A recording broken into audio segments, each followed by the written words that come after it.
Tu as ouvert ton application bancaire ce matin. Tu as regardé le chiffre et tu t'es dit « Voilà où j'en suis ». Tu t'es trompé. Ce chiffre n'est pas où tu en es, c'est où tu en étais il y a 6 mois, peut-être 1 an, peut-être plus encore selon ce que tu fais comme métier. Il a fallu tout ce temps pour qu'il prenne cette forme-là, pour qu'il se stabilise à ce niveau précis. Le mois où tu as accepté ce poste qui t'épuisait, la décision que tu as prise sur ton mode de vie il y a 2 ans, tout ça a mis du temps à se déposer dans cette ligne que tu regardes maintenant. Et tu t'es engueulé avec elle. Tu as froncé les sourcils, tu as ressenti ce petit serrement bien connu à l'estomac, et tu t'es promis de faire mieux ce mois-ci. Tu as fermé l'application, tu as continué ta journée avec une charge en plus, légère, persistante, comme un caillou dans la chaussure. Sauf que tu viens, sans le savoir, de te disputer avec quelqu'un qui n'existe plus. Tu t'es énervé contre une version de toi qui a pris ses décisions il y a longtemps et qui n'est plus là pour les défendre. Tu as engueulé une photo. Quelque chose en toi sait déjà ce que je suis en train de dire. Tu ne pourrais pas l'expliquer avec des mots si on te le demandait à brûle-pourpoint, mais tu l'as senti déjà plusieurs fois dans ta vie. Cette impression étrange que ce que tu vois autour de toi n'est pas tout à fait à l'heure. Avant que les téléphones se mettent à prendre des photos instantanées, il existait un objet qu'on appelait une pellicule. Un petit cylindre de plastique qui contenait un long ruban de matière sensible. Tu prenais une photo, tu entendais le déclic et tu pensais que l'image existait. Mais l'image n'existait pas encore. Elle existait en puissance dans la pellicule, en attente. Pour la voir apparaître, il fallait porter le rouleau chez un développeur. Il fallait que quelqu'un, dans un laboratoire, plonge la pellicule dans des bains de produits chimiques, dans un certain ordre, à une certaine température, pendant un certain temps. Et au bout de ce processus, parfois plusieurs heures, parfois plusieurs jours, l'image qui dormait dans la pellicule finissait par devenir visible. L'instant où tu avais appuyé sur le déclencheur, c'était il y a longtemps. La photographie que tu tenais dans la main, c'était maintenant. Et entre les deux, un délai. Personne ne s'en plaignait à l'époque, c'était comme ça. Tu prenais ta photo, tu acceptais l'attendre, et tu la découvrais ensuite. Personne ne se mettait à hurler devant l'image. Mais pourquoi ce sourire?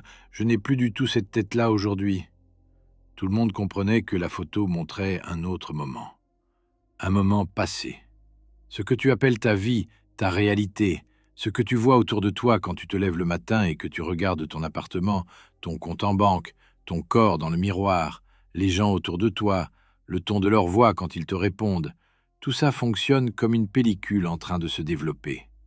Tu vois, aujourd'hui, le résultat d'un film qui a été tourné il y a longtemps. Ce n'est pas une métaphore poétique, c'est très matériel. Quand on s'y arrête, c'est même un peu ennuyeux comme observation. Regarde ton corps dans le miroir, là, maintenant. Cette peau, cette posture, ce qui se voit autour des yeux, ce qui pèse ou qui ne pèse pas. Tu n'es pas en train de voir le résultat de ce que tu as mangé ce matin. Tu es en train de voir le résultat de 2 ans de sommeil, de 5 ans de stress, de 10 ans d'une certaine façon de respirer quand tu marches dans la rue. Ton corps est une lecture en différé. Ce que tu y vois aujourd'hui, c'est écrit lentement, en couches successives, dans une totale indifférence à la décision que tu as prise lundi de te remettre au sport. Et pourtant, lundi, tu t'es énervé devant le miroir, tu t'es promis de changer, tu t'es jeté dans une discipline. Et mardi, tu as regardé à nouveau, et tu n'as rien vu bouger, et tu t'es découragé un peu. Mercredi, plus encore. Au bout de la semaine, tu as abandonné, parce que ton corps refusait de te montrer le moindre signe que ton effort comptait. Ton corps n'avait rien refusé. Il faisait son travail de pellicule. Il montrait, fidèlement, la moyenne de ce que tu lui avais demandé pendant 5 ans. Le lundi de ta décision n'avait, dans cette équation, qu'un poids minuscule, presque invisible. Il faudrait des semaines, peut-être des mois, pour que la nouvelle direction commence à émerger sur la photo. Donc tu as cru que ça ne marchait pas, et tu as cessé. Regarde maintenant tes amis, pas tes connaissances, tes amis. les gens qui répondent quand tu écris, les gens qui se déplacent pour ton anniversaire, les gens dont tu sens, sans qu'ils te disent rien, qu'ils sont vraiment là. Tu les regardes aujourd'hui et tu te dis « Voilà mon entourage ». Mais ce que tu vois n'est pas l'entourage de qui tu es aujourd'hui. C'est l'entourage de qui tu étais il y a 7 ans, 10 ans, 15 ans. C'est la photo de ce qu'attirait la version de toi qui prenait ses décisions à cette époque-là, dans cette ville-là, avec ces blessures-là. Bien sûr que les choses ont bougé un peu, bien sûr que des relations se sont éloignées, que d'autres se sont ajoutées. Mais le noyau dur de qui t'entoure aujourd'hui, ce sont les gens qui ont été appelés par celui que tu étais quand tu prenais ces décisions-là.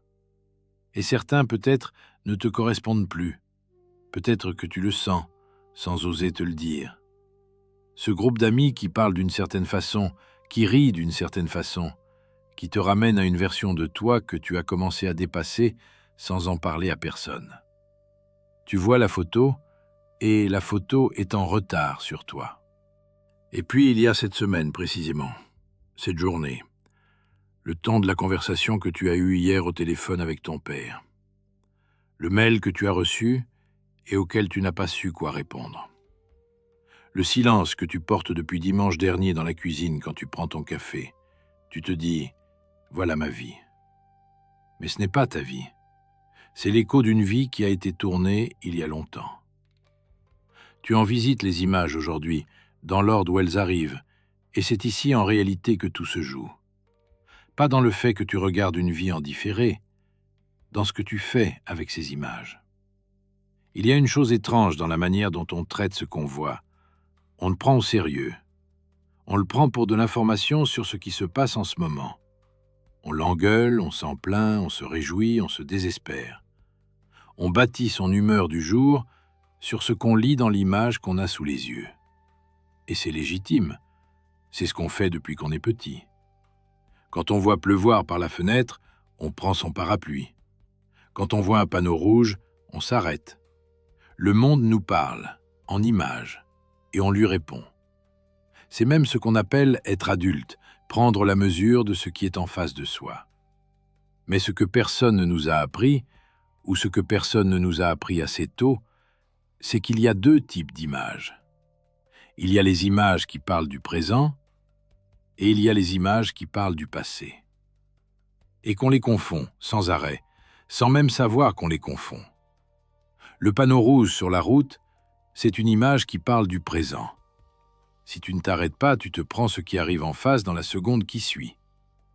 Le chiffre sur ton compte en banque ce matin, c'est une image qui parle du passé.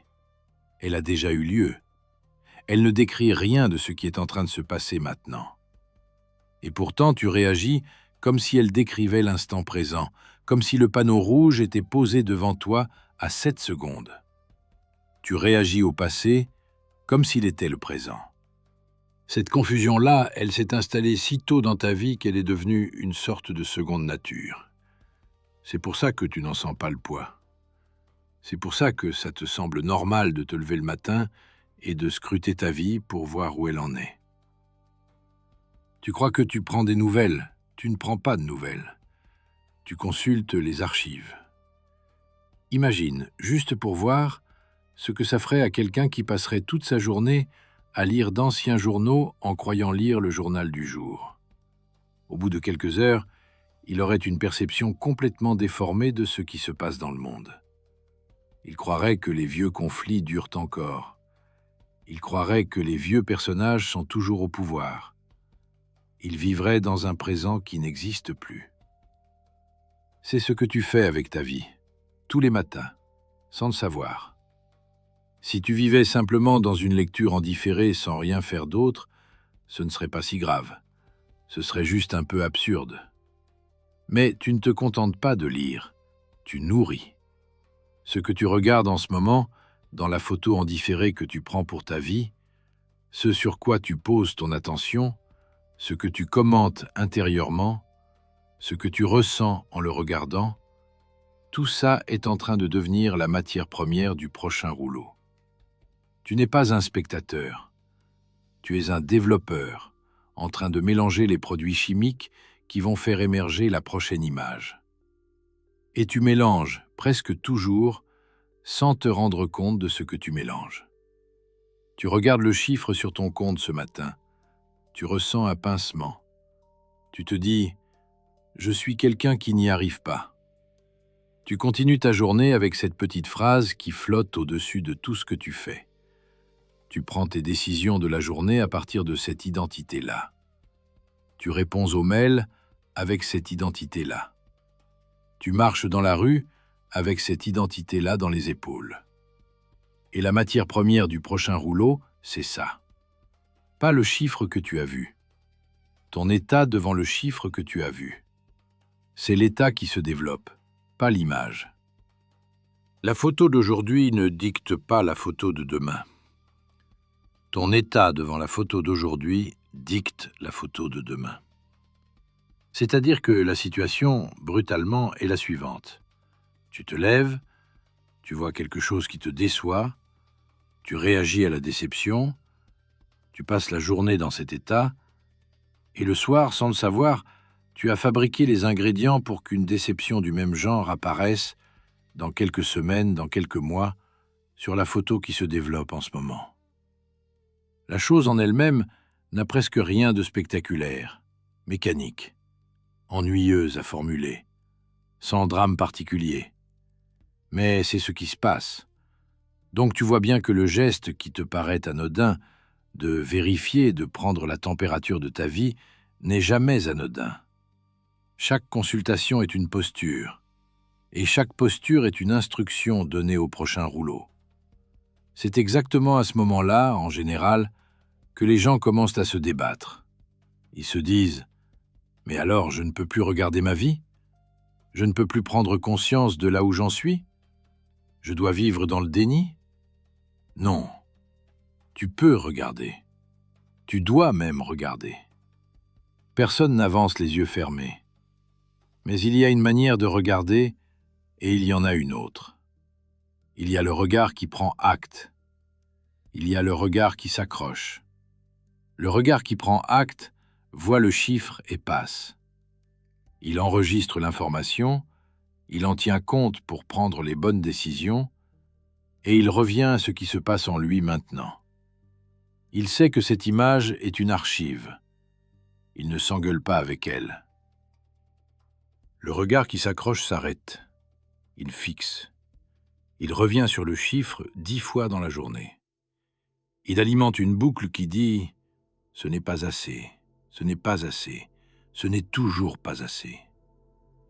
Et cette boucle, parce qu'elle dure, parce qu'elle se répète, parce qu'elle teint l'humeur de toute la journée, devient la matière de la prochaine image.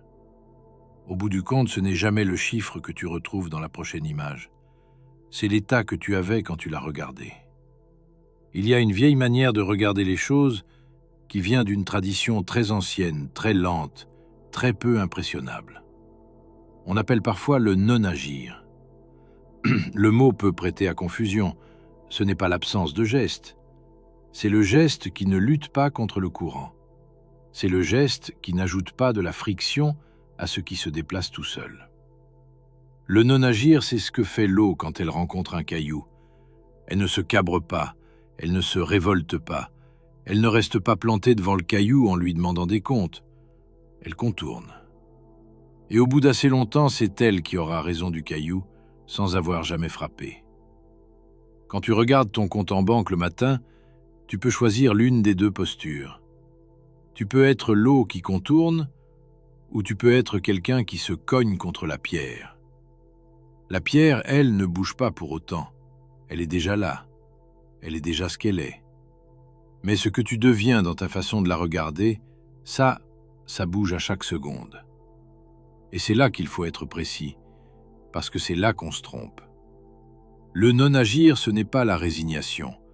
Ce n'est pas accepter d'être pauvre, d'être seul, d'être malade. C'est refuser de transformer ce qui est en cet instant en une identité permanente qui fabrique du même.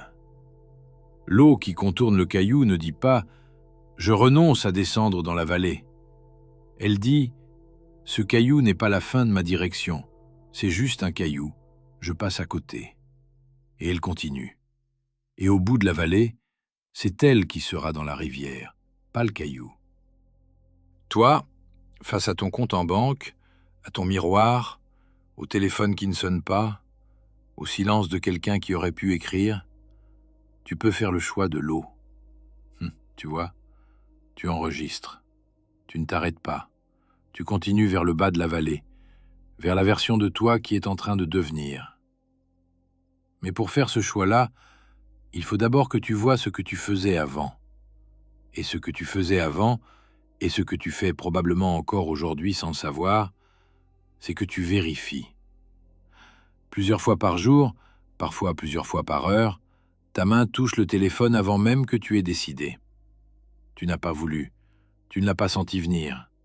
Tu étais en train de penser à autre chose, tu venais de fermer un fichier sur ton ordinateur, ou tu remplissais une bouilloire, et puis ta main a glissé vers la poche, ou vers la table, ou vers la chaise à côté de toi, et l'écran s'est allumé. Tu as regardé. En une demi-seconde. Pas de message, pas de notification, rien. Tu as posé le téléphone, et tu as continué ce que tu faisais. Tu n'y as même pas pensé. C'est devenu un réflexe aussi automatique que respirer. Et chaque réflexe, c'est une instruction. Ce que ce geste raconte, à chaque fois, c'est une phrase que tu ne formules jamais à voix haute, mais que tout ton corps prononce dans l'écran. Ce n'est pas encore arrivé. Ce n'est pas la nouvelle dont j'avais besoin. Ce n'est pas le signe que j'attendais. Ce n'est pas la confirmation que les choses ont commencé à bouger. Et chaque fois que tu prononces cette phrase, même sans la prononcer, même sans la penser, tu participes au développement du prochain rouleau. Tu mets dans le bain la couche qui dit « ce n'est pas encore là ». Et la prochaine photo, fidèlement, va te montrer ce que tu as mis dans le bain. C'est très bête comme mécanique, trop simple pour être vrai en apparence. Mais c'est exactement ce qui se passe. Tu vois bien que je ne suis pas en train de te dire de jeter ton téléphone. Je ne suis pas en train de te demander de cesser de regarder ta vie. Je suis en train de te dire quelque chose de plus simple. Ta posture devant ta vie, ta manière de la regarder, est en ce moment même en train de fabriquer la prochaine vie. Et tu n'en as pas conscience. Il y a derrière tout ça une mécanique du corps qu'on commence à comprendre un peu. Quand quelque chose devient vital pour toi, ton corps entier change de fonctionnement. Il n'est plus en train de te porter à travers ta journée, il est en train de surveiller. Il diffuse à toutes les personnes qui te croisent, à tous les environnements que tu traverses, à tout ce qui pourrait répondre à ce que tu attends, un signal de manque. Et le signal de manque, c'est exactement ce qui éloigne ce que tu veux. Tu peux le voir partout.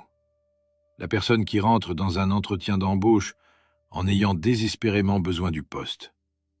Elle a travaillé pendant des semaines, elle a préparé toutes les réponses, elle est devenue, sur le papier, le candidat idéal.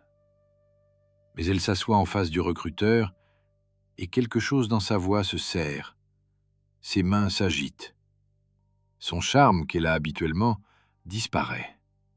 Le recruteur ne saura pas l'expliquer, mais en sortant du bureau, il dira à son collègue « Il y avait quelque chose qui clochait ». Il n'y avait rien qui clochait. Il y avait simplement le signal de manque, diffusé en continu, et que le recruteur a senti sans pouvoir le nommer. Tu en as vu des entretiens comme ça. Tu en as peut-être passé. Tu sais exactement de quoi je parle. C'est pareil pour les premiers rendez-vous. Pareil pour les conversations qu'on a trop préparées. Pareil pour les moments où on a besoin que la chose marche. La nécessité elle-même est dans la pièce avant que tu y sois. Et la personne en face, sans pouvoir l'expliquer, recule d'un pas. Elle ne recule pas parce qu'elle ne t'aime pas, elle recule parce qu'elle sent un poids qu'elle ne peut pas porter. Et tu rentres chez toi, et tu te dis « Qu'est-ce que j'ai fait de mal? Qu'est-ce que j'aurais dû dire? Où est-ce que j'ai raté ?» Tu n'as rien raté. Tu portais une charge que la situation n'était pas faite pour porter. C'est presque le contraire de ce qu'on t'a appris. On t'a appris que pour obtenir quelque chose, il fallait le vouloir très fort. Et tu l'as voulu très fort. Et plus tu l'as voulu fort, plus tu l'as éloigné. Et tu n'as jamais compris pourquoi. Je vais te parler de quelqu'un. Je vais l'appeler David.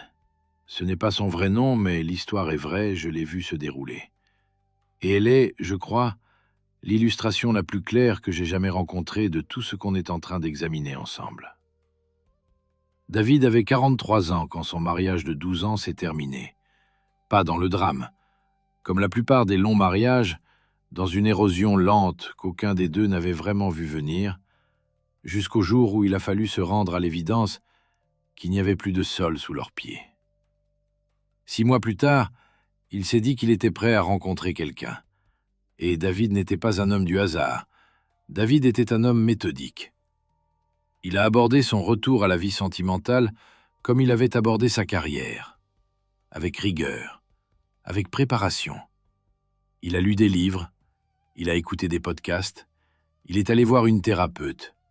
Il a travaillé sur ses schémas. Il a optimisé son profil sur les applications, refait ses photos, retravaillé sa présentation. Il a fait des affirmations le matin. Il a visualisé en détail le genre de partenariat qu'il voulait. Il était, pour reprendre une formulation qu'il aimait bien, en train de se préparer. Et rien n'arrivait. Ou plutôt, ce qui arrivait n'était jamais le bon. Il rencontrait des femmes prometteuses qui perdaient mystérieusement leur intérêt après 2 rendez-vous. Il en rencontrait d'autres qui semblaient sincèrement intéressées et lui-même, presque malgré lui, devenait froid avec elles, distant, contre toute logique.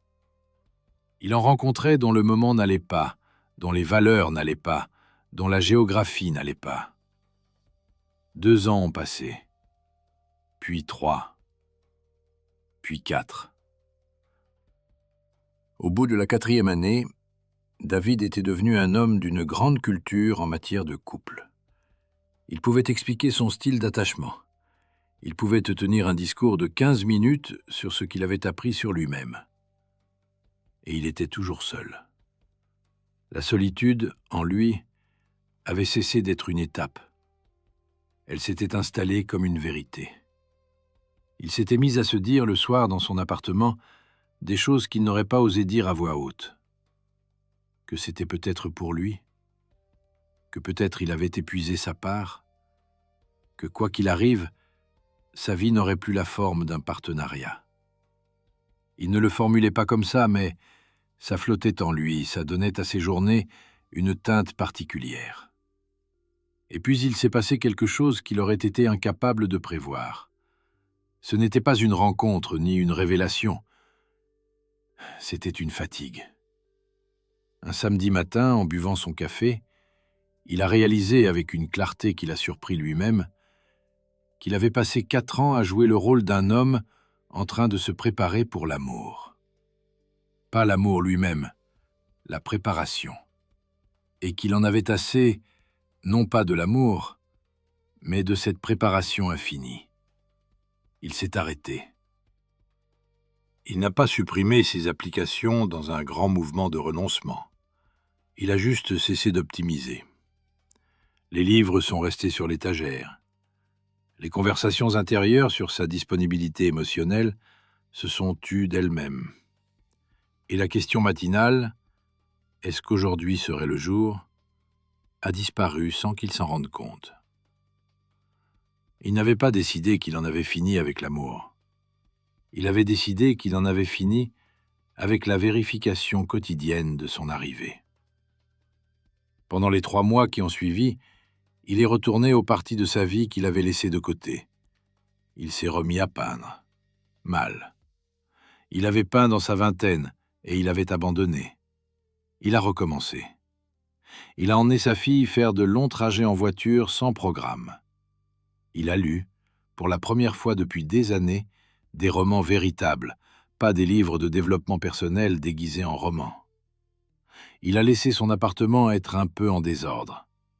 Il a laissé les week-ends être un peu sans objet. Quelque chose, pendant ces 3 mois, s'est posé en lui.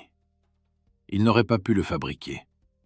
Une sorte de tranquillité intérieure dont il ne se savait pas capable. Le moteur qui tournait depuis 4 ans dans le fond de son esprit, « Est-ce que je suis prêt ? Est-ce que ça va arriver? Qu'est-ce que je fais mal? Ce moteur-là s'est tu. Non parce qu'il l'avait vaincu, mais parce qu'il avait cessé de le nourrir. Le carburant, c'était l'attention. Et il avait redirigé l'attention ailleurs. Il l'a rencontré à une chose à laquelle il avait failli ne pas aller. Un anniversaire d'amis. Un mardi soir. Aucun enjeu. Il était venu pour voir son ami, pas pour examiner la pièce. Il n'était pas habillé stratégiquement, il ne déroulait pas de scénario dans sa tête. Il était, pour la première fois depuis longtemps, un homme qui tenait simplement une conversation. Elle n'était pas, comme il l'a dit lui-même plus tard, le genre de femme qu'il avait visualisé. Elle était différente, mieux d'une manière qu'il n'aurait pas su formuler avant, parce que la femme qu'il avait visualisée pendant 4 ans était en fait un assemblage de peur et de compensation qu'il n'avait jamais vraiment regardé en face. Ils ont parlé 2 heures. Il est rentré. Il ne lui a pas écrit cette nuit-là. Pas par stratégie. Il a oublié simplement, sa tête étant occupée par autre chose, par l'anniversaire de son ami, par le tableau qu'il était en train de peindre, par la pièce de théâtre que sa fille devait jouer le week-end suivant. Il lui a écrit le lendemain après-midi, tranquillement. Ils sont ensemble depuis presque 3 ans. Tu vas peut-être te dire, oui, mais c'est anecdotique, c'est une histoire, c'est de la chance. Ce n'est pas anecdotique. C'est exactement la mécanique qu'on regarde ensemble depuis le début. Pendant 4 ans, David a fixé son attention sur l'absence. Toute son énergie tournait autour d'un point unique. Chaque interaction sociale était auditée par cette vigilance-là. Chaque femme qu'il rencontrait recevait, sans qu'il le sache, le signal de quelqu'un qui avait absolument besoin que ça marche. Et personne ne pouvait porter un tel poids. Donc tout reculait. Et la photo qu'il développait, mois après mois, c'était la photo d'un homme qui ne rencontrait personne, parce que c'est ce qu'il avait mis dans le bain en permanence. Le jour où il a relâché la prise, il a cessé de fabriquer cette image. Il a commencé à fabriquer autre chose. Non pas en visualisant plus fort, mais en ne visualisant plus du tout. En vivant simplement la version de lui-même qui n'avait plus besoin que la chose arrive pour être en paix. Et la chose, qui passait probablement dans son champ depuis longtemps sans pouvoir y entrer, est entrée. Non parce qu'il avait fait quelque chose de plus, mais parce qu'il avait cessé de la bloquer. Tu connais cette histoire. Pas avec David peut-être, mais tu la connais. Tu en as une dans ta vie. Le boulot qui est venu quand tu t'es enfin arrêté de postuler avec désespoir. La grossesse qui est arrivée l'année où tu as cessé de compter les jours. L'argent qui s'est débloqué le mois où tu as arrêté d'avoir peur de ne pas l'avoir. L'ami qui est revenu quand tu avais enfin accepté qu'il ne reviendrait pas. On lit ces histoires comme de la chance. J'ai enfin eu de la chance. Comme si la chance n'avait rien à voir avec le relâchement qui l'avait précédé. La chance dans tous ces récits, c'est le nom poli qu'on donne à la chose qui s'est posée le jour où on a arrêté de la chasser. Et c'est ici que la plupart des gens qui entendent ce qu'on est en train de se dire échouent. Non parce qu'ils n'ont pas compris, parce qu'ils ne tiennent pas. Tu peux décider demain matin de regarder ta vie autrement. Tu peux décider de cesser de scruter, de vérifier, de mesurer l'écart entre ce qui est et ce que tu voudrais qu'il soit. Tu peux, pendant 1 semaine, faire ce qu'on appelle ailleurs un travail intérieur. Tu vas y croire. Tu vas sentir que quelque chose en toi a bougé. Et puis, au bout de la 2e semaine, tu vas regarder autour de toi.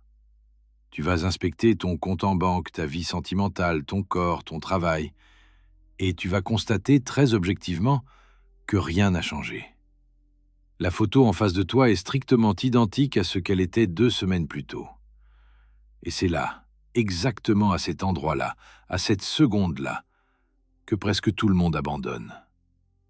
Parce que ce que personne ne t'a dit avec assez de clarté, c'est que la photo que tu regardes 2 semaines après ton changement intérieur n'est pas la photo de ton changement intérieur. C'est encore la photo de l'ancienne vie. Le développement prend du temps. Tu ne peux pas mettre la pellicule dans le bain à 10 heures du matin et exiger qu'à 10h10, l'image soit déjà sortie. Donc tu regardes, tu constates que rien n'a bougé, tu en déduis que ça ne marche pas, tu retournes à la vérification compulsive et tu détruis en une journée le travail des 2 semaines précédentes. Ce n'est pas que tu sois faible, c'est que personne ne t'a expliqué que l'écart entre le changement intérieur et le changement extérieur est en lui-même l'épreuve. Que c'est cet écart-là, et pas autre chose, qui sépare ceux qui finissent par voir leur vie se réorganiser de ceux qui passent leur existence à essayer. Tenir dans l'écart, ça veut dire être devenu la nouvelle personne pendant que la photo te montre encore l'ancienne. Sans craquer, sans aller chercher les preuves, sans demander à l'image de t'autoriser à continuer. La version de toi qui a déjà ce que tu veux ne vérifie pas. Là est le détail qui ne ment pas. Regarde-la une seconde. Cette personne à l'intérieur de toi, à qui la chose serait déjà arrivée, elle existe. Tu peux la convoquer. Tu peux te demander « Comment est-ce que je marcherais dans ma cuisine ce matin si la relation que j'attends était là depuis 1 an? Comment est-ce que je ferais bouillir l'eau? Comment est-ce que je regarderais par la fenêtre ?» Tu sens tout de suite, sans même formuler la réponse, que cette version-là n'est pas en train de scruter. Elle ne va pas vérifier son téléphone toutes les 10 minutes. Elle est tranquille. Pas d'une tranquillité euphorique ou illuminée, une tranquillité ordinaire. Celle de quelqu'un qui n'a plus à vérifier que la chose est là, parce que la chose est là. Et la chose étrange, c'est qu'il ne te faut pas attendre que la chose soit là pour adopter cette tranquillité-là. Tu peux la prendre maintenant. Tu peux marcher dans ta cuisine comme cette version-là. Tu peux faire bouillir l'eau comme elle. Pas en jouant un rôle, pas en faisant semblant, en décidant que tu n'as plus besoin que la photo confirme quoi que ce soit pour vivre comme cette version. Et c'est exactement ce moment-là, exactement cette décision-là, qui fait que la prochaine image, dans plusieurs semaines ou plusieurs mois, va commencer à montrer cette version-là. Le geste de vérifier, c'est le geste de quelqu'un qui n'a pas encore. Sa signature, sa preuve permanente. Quelqu'un qui a, ne vérifie pas. Et toi, en vérifiant chaque jour, tu signes un papier qui dit « Je n'ai pas ». Il faut quand même qu'on parle de ce qui rend tout ça difficile. Parce que si je te dis simplement « Arrête de vérifier, vis comme la version qui a », tu vas essayer pendant 3 jours et tu vas échouer. Et tu vas croire que l'échec vient de toi. L'échec ne vient pas de toi. Il vient d'une mécanique très ancienne dont tu as hérité et qu'on ne t'a jamais nommée. Ton cerveau, au sens biologique, est construit pour surveiller. Il l'est depuis tellement longtemps que c'est inscrit dans toi à un endroit où ta volonté n'a presque aucun pouvoir. Tes ancêtres qui ne surveillaient pas se faisaient manger. Ceux qui surveillaient survivaient. Tu descends sans exception des seconds.